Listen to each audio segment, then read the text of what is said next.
Chapter चल रहा था valuation of goodwill. Valuation of goodwill के अंदर ना आपको बस एक कंसेप्ट मैंने छुड़वाया था, उसे जरा ध्यान समझ लो। देखो मैंने आपको बताया था कि अगर हमें गुडविल निकालनी है तो अगर हमें कोई भी प्रॉफिट हमें दे रखा है तो पहले उसे हमें नॉर्मल प्रॉफिट में कन्वर्ट करना होता है। जो मैंने आपको बताया था, अगर जैसे मान लो हमें प्रॉफिट के अंदर कोई एबनॉर्मल इनकम दे रखी है तो हम उस एबनॉर्मल इनकम को क्या कर देते थे, माइनस एबनॉर्मल इनकम। इसके लिए मैंने बताया था वर्ड होना चाहिए इंक्लूडिंग या आफ्टर या क्रेडिटेड। और अगर हमारे पास कोई एबनॉर्मल एक्सपेंस है तो एबनॉर्मल एक्सपेंस हो तो उसे हम वापस क्या कर देंगे, ऐड। इसके लिए वर्ड होना चाहिए इंक्लूडिंग, आफ्टर या डेबिटेड। और अगर हमें गिवन था नॉर्मल एक्सपेंस तो नॉर्मल एक्सपेंस माइनस होगा। इसके लिए वर्ड होना चाहिए एक्सक्लूडिंग या बिफोर। ठीक है।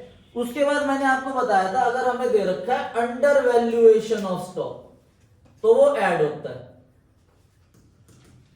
Under valuation of stock. और अगर ओवर वैल्यूएशन है तो वो माइनस हो जाएगा, ओवर वैल्यूएशन ऑफ स्टॉक। यहां तक मैंने अब तक आपको बताया था। अब जो मैंने आपको क्वेश्चन नंबर 6 छुड़वाया था उसके अंदर क्या था, मान लो हमारे पास कोई एसेट है। एसेट को कहां लिखते हैं, अच्छा पीएल अकाउंट में या बैलेंस शीट में? बैलेंस शीट में लिखते हैं, एसेट साइड में। हमने क्या करा, गलती से उस एसेट को एक्सपेंस मान के प्रॉफिट में से माइनस कर दिया। तो जब मैं उस एक्सपेंस को वापस एसेट बनाऊंगा तो मेरा प्रॉफिट क्या हो जाएगा, इंक्रीज। तो यहां पर ऐड हो जाएगा एसेट ट्रीटेड एज एक्सपेंडिचर, कि आपने एसेट को क्या ट्रीट कर लिया था, एक्सपेंस ट्रीट कर लिया। या capital expenditure treated as revenue expenditure. Asset का दूसरा नाम होता है कैपिटल एक्सपेंडिचर और एक्सपेंस का नाम हो गया रिवेन्यू एक्सपेंडिचर। ठीक है, तो इसे ऐड कर देंगे। और एसेट जब ये बन जाएगी तो इस पे हर साल क्या लगेगा, डेप्रिसिएशन। तो वो डेप्रिसिएशन क्या होगा, माइनस हो जाएगा आपका डेप्रिसिएशन। इसके ऊपर आपका क्वेश्चन नंबर 6 था, एक बार आ जाओ क्वेश्चन नंबर 6 पे। पेज नंबर है आपका 2.35। एबनॉर्मल एक्सपेंस, हाँ ये प्लस होंगे सब। ठीक है, आ जाओ अपनी बुक में क्वेश्चन नंबर 6 पे, ध्यान से रीड करो। एवरेज प्रॉफिट मेथड है, करा हुआ है हमने। तो क्या दे रखा है, अभय बाबू एंड चारू पार्टनर है, रेशियो दे रखी है equal, they agree to admit Daman for equal share of profit. For this purpose value of goodwill is to be calculated on the basis of 4 year purchase of average profit of last 5 year. Last 5 year के average profit है, उसके base पे goodwill निकालनी है। 2 year purchase average profit of last 5 year. अब हमारे पास नीचे profit दे रखे हैं 2021, 2022, 2023, 2024 और 2025।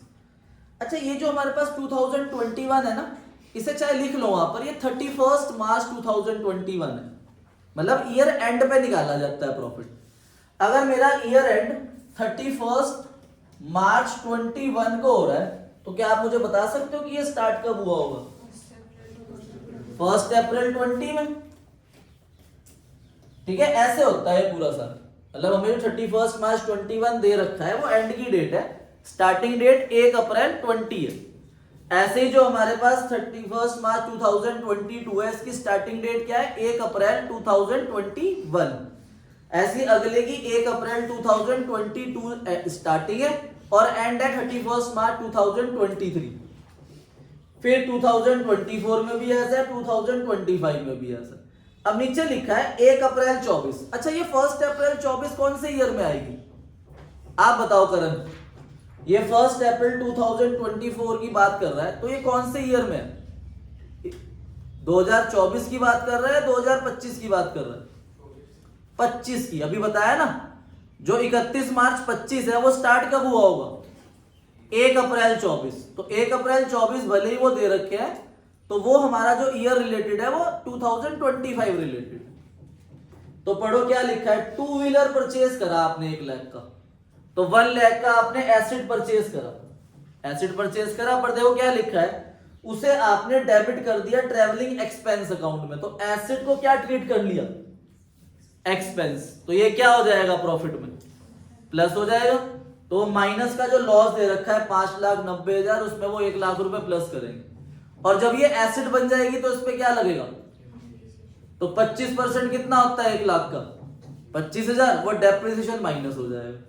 आगे दे रखा है इंटरेस्ट रिसीव्ड हुआ 10,000 का। अच्छा, इंटरेस्ट क्या है, नॉर्मल इनकम होती है, क्या लिखवाई है इंटरेस्ट रिसीव्ड अब नॉर्मल इनकम में, हाँ लिखवाई थी, interest received, rent received, dividend received, ये अब नॉर्मल इनकम है। तो ये 2 साल में हो रखी है, 31 मार्च 24 और 31 मार्च 25, तो ये इन दोनों में से क्या हो जाएगी, माइनस। तो हमें गुडविल निकालनी है, तो करते हैं क्वेश्चन।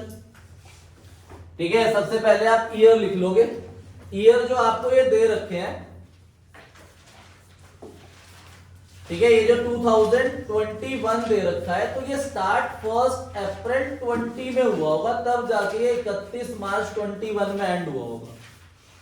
ठीक है, और जो फिर ये 31 मार्च 22 दे रखा है, फिर 31 मार्च 23, फिर 31 मार्च 24, फिर 31 मार्च 25, फिर ये माइनस का आपको दे रखा है, तो ये सारे हमने प्रॉफिट दे दिए, और ये स्टार्ट हुआ होगा 1 अप्रैल 24 में।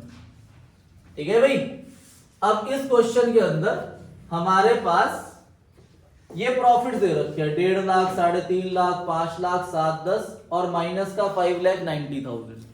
तो 1 अप्रैल 2024 को हमने एक एसिड परचेज करी थी और उसे हमने एक्सपेंस मान लिया था, तो जब हम उसे ठीक करेंगे तो वापस प्रॉफिट में क्या हो जाएगी, ऐड। तो 1 लाख रुपीस आप यहां पर ऐड करोगे, और फिर इस 1 लाख रुपीस पे क्या लगेगा, डेप्रिसिएशन 25,000, वो माइनस हो जाएगा। उसके बाद आपको 10,000 पे अब नॉर्मल इनकम दे रखी है, वो इन दोनों साल की है, 24 की और 25 की, तो 10,000 यहां से माइनस और 10,000 यहां से माइनस, तो ये इज इक्वल टू आ गया आपका 7 लाख रुपीस, और ये आ जाएगा आपका माइनस का 5,25,000। फिर आप एवरेज करोगे इन पांचों का सम, 1,50,000 plus 3.5 lakh plus 5 lakh plus 7 lakh plus 5,25,000, तो आपके पास एवरेज आ जाएगा 11,75,000 डिवाइड बाय 5, 2,35,000। फिर गुडविल निकाल लेंगे, 2,35,000 into number of year purchase, 9,40,000 रुपए आपके पास गुडविल आ जाएगी। अब देखो भाई, मैंने आपको सिखाया था कैपिटल एम्प्लॉयड, सिखाया था ना कैपिटल एम्प्लॉयड। कैपिटल एम्प्लॉयड का फॉर्मूला क्या था, हाँ भाई कैपिटल एम्प्लॉयड का फॉर्मूला क्या था, पूछ लो, total asset minus outside liability. एक और था फॉर्मूला, कैपिटल प्लस रिजर्व। ये जो फॉर्मूले थे ना, इसी के बेस पे हमारी बुक में क्वेश्चन थे, पर ये फॉर्मूले इतने नहीं, थोड़े से एक्सपेंड लेवल में, तो जरा उन्हें ध्यान से समझना। आपका जो फॉर्मूला है एक्चुअल में कैपिटल एम्प्लॉयड का, वो फॉर्मूला क्या है, total asset minus outside liability. पर टोटल एसेट में से हमें कुछ एसेट को एक्सक्लूड करना पड़ता है। एक्सक्लूडिंग कौन कौन सी asset, non trade investment, fictitious asset और गुडविल। अगर ये तीनों हमें एसेट्स के अंदर दे रखी है, तो इन्हें हम क्या करेंगे, एक्सक्लूड करेंगे। ठीक है भाई, कौन कौन सी, पीएल का डेबिट बैलेंस होता है fictitious asset, advertisement suspense account भी आपका फिक्शियस एसेट होता है, और डेफर्ड रेवेन्यू एक्सपेंडिचर भी आपका फिक्शियस एसेट होता है। ठीक है भाई, तो ये एसेट लेते हुए इन तीनों एसेट को नहीं लेना। अब दूसरा फॉर्मूला बताया था मैंने आपको, कैपिटल प्लस रिजर्व। अब ये भी एक्सपेंड लेवल में, देखो कैपिटल एम्प्लॉयड का फॉर्मूला बताया था मैंने आपको, कैपिटल प्लस रिजर्व। ये फोन साइलेंट कर लो भाई।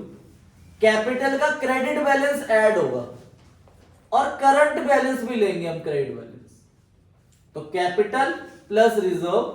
और अगर कैपिटल का डेबिट बैलेंस दे रखा है तो वो माइनस होगा, करंट का डेबिट बैलेंस दे रखा है तो वो भी माइनस होगा। पीएल का क्रेडिट बैलेंस दे रखा है तो वो प्लस हो जाएगा, पीएल का डेबिट बैलेंस दे रखा है तो ये लॉस होता है, ये माइनस हो जाएगा। नॉन ट्रेड इन्वेस्टमेंट भी यहां पर माइनस होगी, गुडविल भी माइनस होगी, और फिक्सर्स एसेट है जो ये तीनों, ये भी माइनस होगी। तो ये दोनों फॉर्मूले से कैपिटल एम्प्लॉयड हमेशा सेम आएगा। ठीक है, कैपिटल एम्प्लॉयड क्या आएगा? हमेशा सेम। अगर हम एसेट माइनस लाइबिलिटी करते हैं तो इस फॉर्मूले को बोलते हैं एसेट अप्रोच। और अगर हम लगाते हैं कैपिटल प्लस रिजर्व वाले फॉर्मूले को तो इसे बोलते हैं लाइबिलिटी अप्रोच। तो ये दोनों फॉर्मूले से हमारा कैपिटल एम्प्लॉयड निकलता है। ये फॉर्मूले नोट कर लो, फिर आ जाना अपनी बुक में पेज नंबर 2.15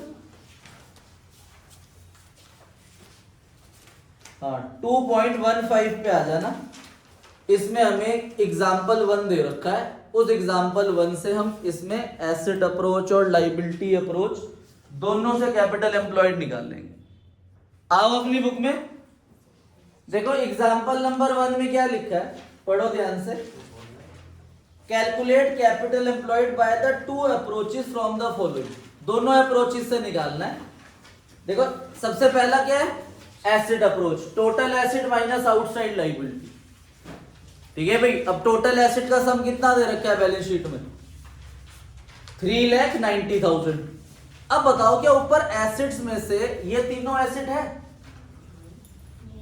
देखो सबसे पहले गुडविल है 30,000, उसके बाद इन्वेस्टमेंट के ब्रैकेट में ट्रेड दे रखा है, नॉन ट्रेड लेनी होती है, फिर लास्ट में एडवर्टीजमेंट सस्पेंस है।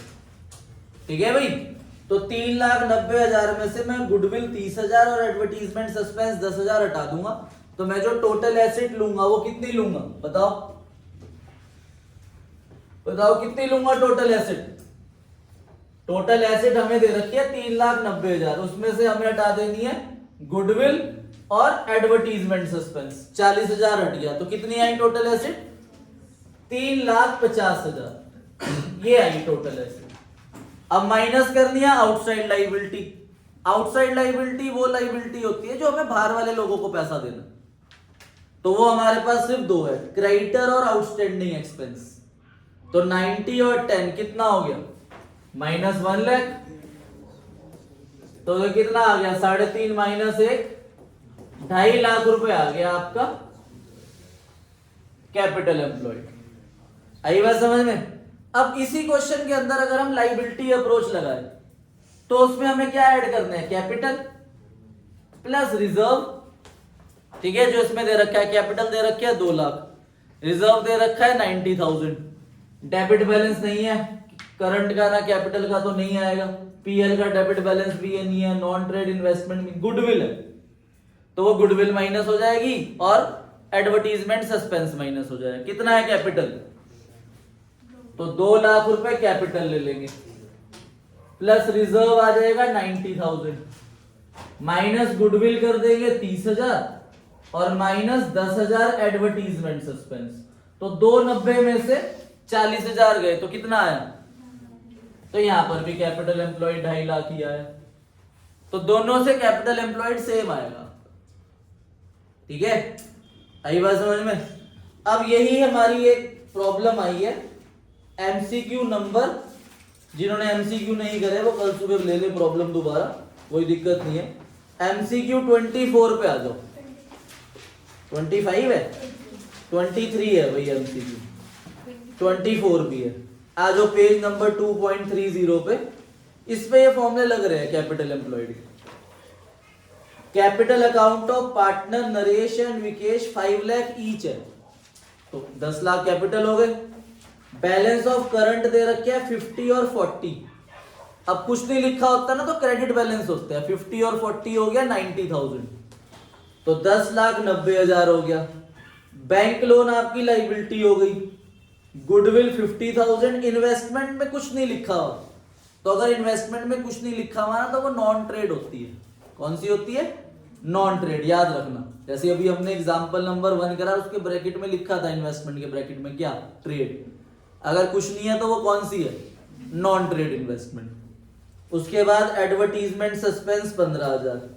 तो हमें कैपिटल एम्प्लॉयड निकालना है, तो 10 लाख रुपए कौन सी अप्रोच लगाए? एसेट अप्रोच इसमें लग नहीं सकती क्योंकि एसेट है नहीं हमारे पास, तो लाइबिलिटी अप्रोच ही लगेगी।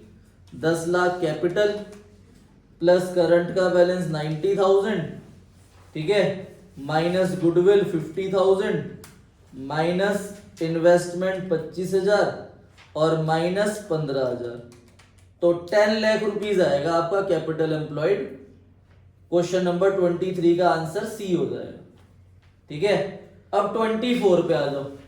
अब 24 में टोटल एसेट दे रखी है, देखो 25 लाख रुपए, ठीक है। अब इसमें डेबिट बैलेंस है करंट का।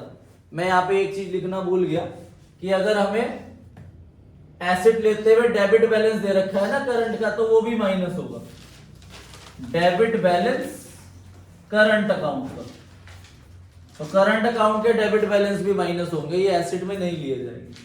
तो टोटल एसेट है 25 लाख, उसके बाद डेबिट बैलेंस करंट अकाउंट 75 और 25,000, तो ये 1 लाख रुपए माइनस हो जाएगा डेबिट बैलेंसेस। उसके बाद बैंक लोन आउटसाइड लाइबिलिटी होती है 8 लाख रुपए, ये भी माइनस करेंगे। और गुडविल भी एसेट में नहीं लेनी, तो वो 1 लाख रुपए गुडविल भी माइनस हो जाएगी। और ट्रेड इन्वेस्टमेंट है, ये आएगी, अगर नॉन ट्रेड होती तब नहीं आती। और पीएल का डेबिट बैलेंस 15,000, वो भी माइनस हो जाएगा। तो 14,85,000 रुपीज आपका 24 का आंसर होगा। तो वो डेबिट बैलेंस करंट अकाउंट के ये भी एक्सक्लूड करने हैं, आपको टोटल एसेट लेते हो, ठीक है भाई। और कोई प्रॉब्लम है एमसीक्यू में गुडविल के?